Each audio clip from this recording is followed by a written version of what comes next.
Frente de nosotros están las ideas polémicas, preguntas que cuestionan un sistema de creencia ya establecido y nos invitan a pensar o consultar con la almohada. Les preparamos la mesa para la lluvia de ideas. Nos es grato invitarles a esta fiesta. Hoy nos toca saborear coronavirus y Filipinas bajo Rodrigo Duterte. Mientras destacamos las cosas positivas en nuestro alrededor, hay que tomar en cuenta la parte que nos está llamando ser la voz que critica lo injusto. Hoy nos estamos enfrentando a dos tipos de crisis, una en salud pública, otra en gobernanza. Y hay destellos de disturbios sociales. El miércoles 1 de abril, los residentes de Sitio San Roque, una comunidad urbana pobre y humilde de Quezon City, aquí en Manila, salieron de sus casas por rumores de que se estaba distribuyendo comida y ayuda. Habiendo violado las reglas de cuarentena, fueron rápidamente perseguidos por la policía. 21 fueron arrestados. Aquí está la terrible verdad. La ayuda no llega a los filipinos lo suficientemente rápido.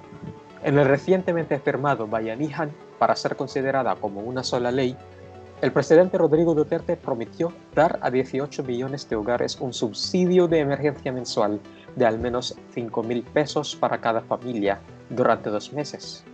Pero el gobierno todavía está preparando la base de datos que se utilizará para apuntar a estas familias. No son solo los trabajadores y los pobres los que necesitan ayuda, sino también las empresas cuyos flujos de efectivo y su supervivencia están en peligro. Pero el Departamento de Finanzas dijo que la ayuda para la empresa tomará un asiento de atrás, que no son los prioritarios. Los economistas dicen que el gobierno necesita tanto como 300,000 millones de pesos para poner a la economía filipina en soporte vital. Duterte aseguró a la gente, en uno de sus discursos nocturnos en la tele, que tiene el dinero para eso. No pero algo, dijo él, tengo el dinero. ¿Pero realmente tiene el dinero? ¿De dónde vendrá? ¿Y cómo piensa exactamente usarlo? La buena noticia es que el gobierno tiene muchas fuentes posibles de fondos de emergencia, desde impuestos hasta ahorros y préstamos. En cuanto a los impuestos, el Departamento de Finanzas admitió que los ingresos fiscales podrían caer este año en más de 91,000 millones de pesos, lo que con la economía filipina entró en hibernación forzada. Los ingresos mínimos engendran impuestos mínimos. Pero el secretario de Finanzas, Carlos Domínguez III, aseguró que los programas anteriores de reforma pudieron recaudar casi 200,000 millones de pesos en ingresos en los últimos 2 años. Sin embargo, incluso cuando Domínguez dijo esto, imploró a los contribuyentes, al menos aquellos que pueden presentar y pagar sus impuestos anticipadamente, para ayudar a financiar los programas COVID-19 del gobierno. Pero el punto principal de la respuesta del gobierno a COVID-19 es entregar ayuda económica. Lo último que queremos ocurrir es que el gobierno le pida dinero a la gente mientras sus ingresos y medios de vida desaparecen ante sus ojos. En cuanto a los ahorros, la ley de Bayanihan autorizó a Duterte a reprogramar, reasignar y realinear los ahorros de las partidas presupuestarias de 2020 para ayudar a las comunidades e industrias afectadas por COVID-19. Pero en el primer informe semanal de Duterte, el lunes 30 de marzo, no se realizó tal realineamiento. Mientras tanto, el Departamento de Finanzas afirma que hay 200,000 millones de pesos más que pueden aprovecharse de varias cuentas del gobierno nacional y de las corporaciones controladas o de propiedad del gobierno. En cuanto a los préstamos, el Departamento de Finanzas ya está en conversaciones con agencias multilaterales como el Banco Mundial, el Banco Asiático de Desarrollo y el Banco Asiático de Inversión en Infraestructura, para garantizar préstamos por un monto de 1,000 millones a 2,000 millones de dólares. Este mes de abril, el Tesoro también espera recaudar 190,000 millones de pesos de su venta de valores gubernamentales, aunque la demanda de los inversores ha sido anémica en los últimos tiempos. Con mucho, la fuente de financiación más importante provino del Banco Central ng Pilipinas, que compró valores gubernamentales por valor de 300.000 millones de pesos. Puedes pensar en esto como un préstamo puente de interés cero que el Tesoro debe pagar en 6 meses. Si se gasta con prudencia, esta suma sustancial podría recorrer un largo camino en nuestra lucha contra COVID-19. Más preocupante que las fuentes de los fondos son los usos de los fondos. Hay mucha confusión en este momento sobre exactamente cuánto Duterte planea gastar en sus proyectos COVID-19.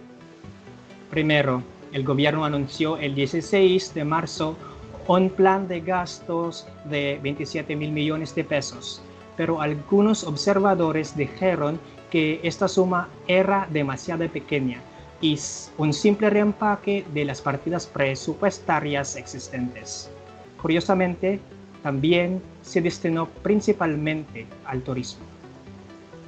En segundo lugar, la representante Stella Kimbo redactó un, entre paréntesis, plan de rescate económico de 108.000 millones de pesos que asignó 50.000 millones de pesos para préstamos y subsidios comerciales, otro 43.000 millones de pesos para turismo y 15.000 millones de pesos para trabajadores desplazados.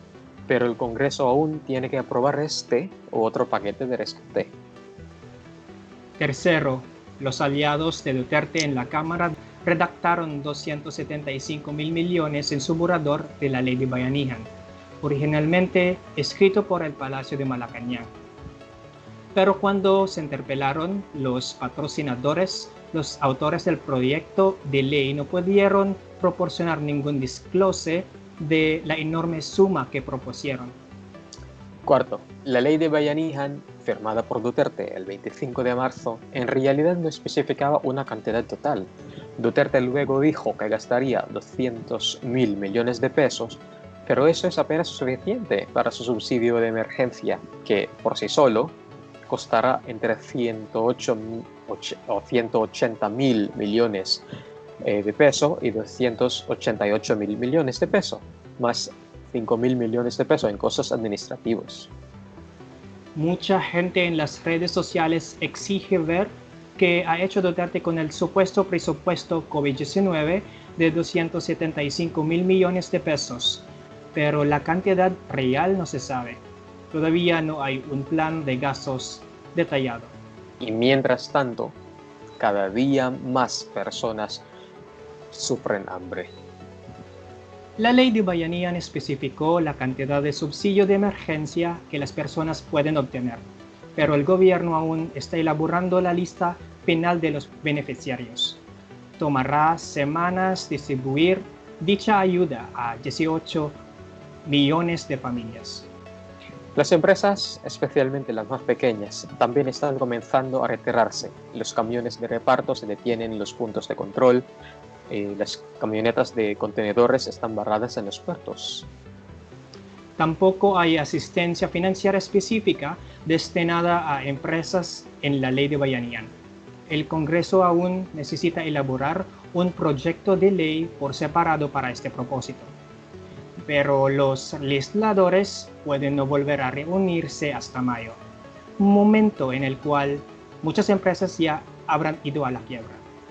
Finalmente, los suministros médicos, como el equipo de protección personal, también siguen siendo inaceptablemente escasos, ya que nuestros médicos siguen luchando valientemente contra COVID-19. Las demoras aún pueden empeorar. El 1 de abril, Duterte ordenó que todas las donaciones al gobierno nacional o al Departamento de Salud de medicamentos y equipo médico se dirigieran a una oficina central, la Oficina de Defensa Civil. Pero nuestras líneas fronterizas necesitan estos suministros con urgencia. Y esta nueva regulación solo podría agregar otra capa innecesaria de burocracia en el proceso. Al menos ya 18 médicos ya murieron a causa de la enfermedad. Sin embargo, Duterte incluso tuvo el descaro de decir que tuvieron suerte de haber muerto por el país. Todo lo contrario, tuvieron mala suerte. Si solo el gobierno se hubiera preparado y respondido antes a la epidemia, muchos de nuestros médicos no deberían haber muerto. Al fin y al cabo, el dinero no es realmente el problema aquí. Debería haber más que suficientes fuentes de fondos de emergencia.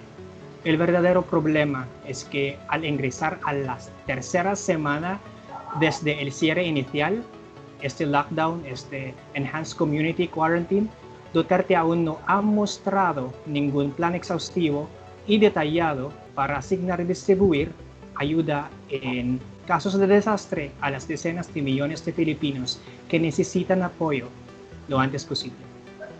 Peor aún, Duterte parece estar confundiendo al verdadero enemigo. En un discurso sorpresa el 1 de abril en la tele nacional, Duterte, presumiblemente provocado por los disturbios en sitio San Roque ese mismo día, ordenó a la policía que dispararan a cualquiera que viole las reglas de cuarentena. Hoy estamos soportando dos tipos de crisis. Una en salud pública, otra en gobernanza. Inquietante, no podemos decir cuál es peor ahora. Mi nombre es Red. Yo soy Jed, este es Proyecto 180. Hasta pronto.